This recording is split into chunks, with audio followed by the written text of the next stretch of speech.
Welcome to Manawaker Studios Flash Fiction Podcast. I'm CB Derogi. A quick note before we begin. Want to know more about one of the authors featured on Flash Fiction Podcast? Check manawaker.com for contributor bios. This week, Frozen Tears by Chaitali Gawade. Kanya stared mesmerized at the string of beads in her hand. Moonlight shimmered through them. They were translucent and felt cool in her hands. They looked like tears, she thought. Hypnotized, she stared at them. Something touched her heart. She didn't know what it was. Instinctively, she knew it had to do something with the necklace she was holding in her hands. She brought her hand up and rubbed the beads against her cheek and felt grief. Instinctively, she held it back.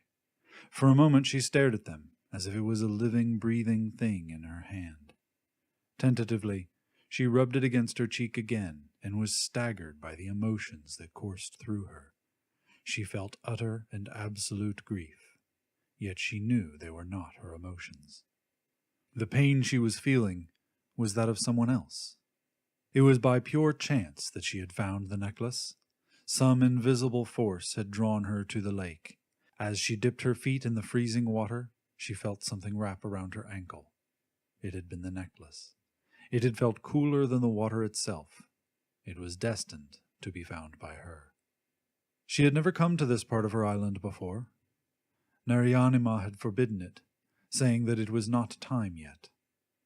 Kanya was used to Naryanima's eccentric ways and knew she had held some powers. They had been passed down from generation to generation in her family. She was still discovering her secret dimensions herself. Naryanima had died a month before, and Kanya had no living relative left. She had been devastated, as she had felt Naryanima had still had a few years to live left in her. Since her death, Kanya had been feeling a sense of urgency, and when she found the necklace, she knew she was meant to find it. The lake had been abandoned by the islanders long ago. It was rumored to be haunted. Some people swore to hearing anguished cries in the night whenever they passed by the lake on a full moon. Strange sightings led them to believe that the lake was where the ghost woman resided for the better part of the day. Kanya had seen the shimmering water of the lake as she approached it. She had felt a strange pull. Something other than her instinct had drawn her toward the lake. As she stood at the edge of the lake, she panicked. The beads in her hands felt hot and were losing their shimmer. Something had to be done. She didn't know what, but she was certain she had to do something. Just as she was about to drop the necklace on the sand, she felt a warm hand rubbing her cheek. Instead of fear, she felt warmth. The touch felt caressing, even loving. It was a touch she had known before. In another lifetime, it seemed now. The pull felt stronger, urging her on. Almost in a trance, she waded through the freezing water of the lake, just as the ground beneath her feet began to escape. She saw a hazy shape of a woman at the center of the lake. She swam towards it. It was a statue, carved in ice. Her hair fell in waves behind her back. On her head was a tiara of flowers. She was holding a single wildflower in her hands.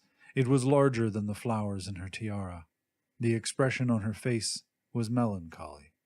Kanya couldn't yet fathom the emotion she saw in her eyes. She stepped on the circle of stone on which the statue was placed. Purely driven by instinct, Kanya fastened the necklace around her throat. The beads of the necklace turned to tears, then dropped as an offering to the freezing lake. The Ice Maiden came to life. Her hair was the color of amber, and it flowed freely. The wildflowers of her tiara bloomed. Her eyes, deep amber flecked with gold, sang a song, the song of joy. "The curse has been lifted, if only for a while," said the Ice Maiden in a lilting voice. "I'm Anga," she said, and held out the wildflower to Kanya.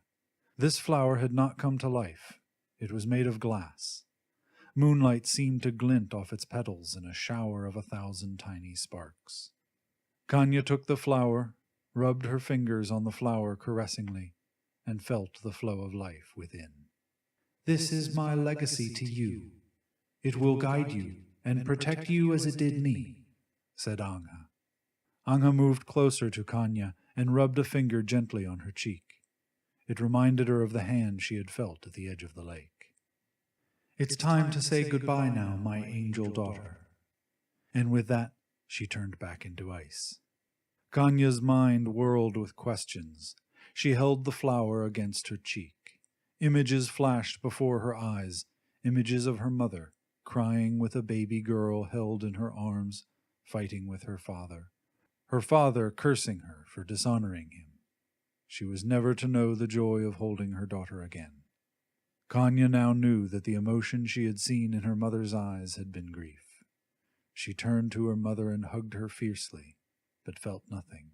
She was only a beautiful statue of ice. Kanya tucked the wildflower firmly in her braid and went back in the direction from which she had come.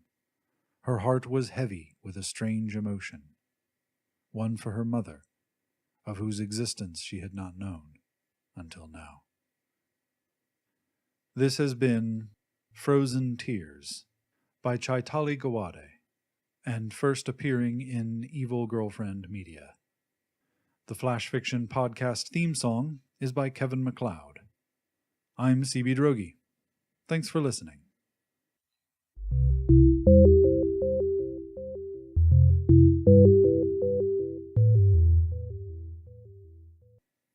Episode 0101.